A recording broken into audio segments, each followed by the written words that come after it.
Hi, it's Steve. Today we'd like to show you how to change the temperature selector switch on your washer. It's a really easy repair. Let me show you how we do it. Now before we begin this repair, the first thing we'll need to do is to disconnect power to the washer. So either pull it far enough forward that you can unplug it, or locate the electrical panel, turn off the appropriate breaker, or remove the appropriate fuse.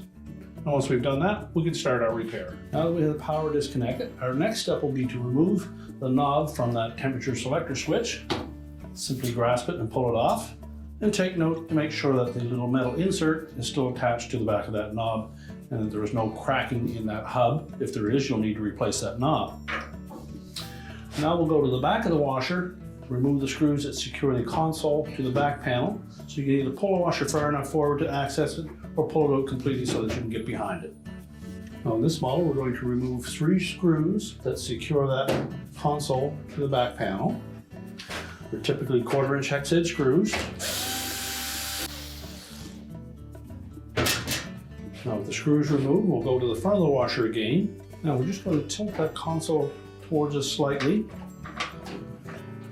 And we're going to pull it to the right. There are 3 plastic clips across the bottom that are hooked into the main top. And just make sure the console clears the end caps.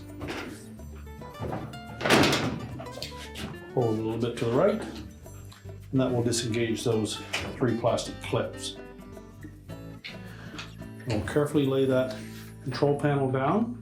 Now with access to the back of that control panel, we'll first remove the wires from the existing switch. Simply grasp the connectors and pull them off.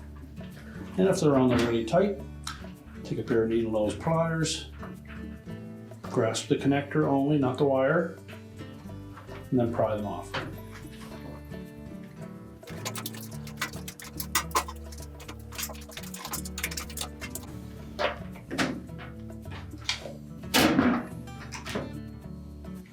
Next, we'll remove the old switch.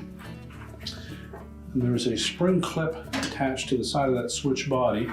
We're simply going to lift up on that until it clears this plastic stop that is molded into the back of the console.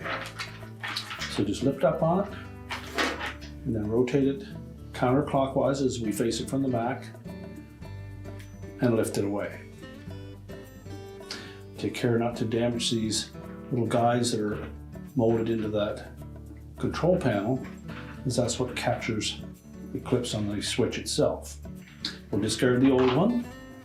So we're going to line it up so that those metal clips sit back at the opening of those plastic capture points. Make sure it's pressed flush down against it. Rotate it clockwise. You can gently lift up on that lever until it snaps into place.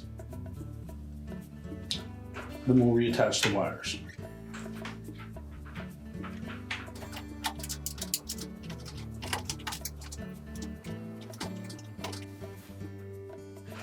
And now we can tilt that console back up into position.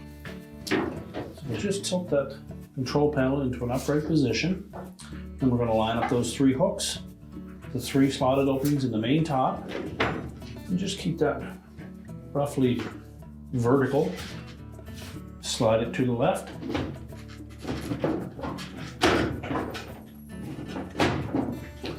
Make sure it's centered on both sides, and the back panel should tuck in behind. And then we can secure it from behind. So just make sure that the screw holes line up and secure it to the back panel.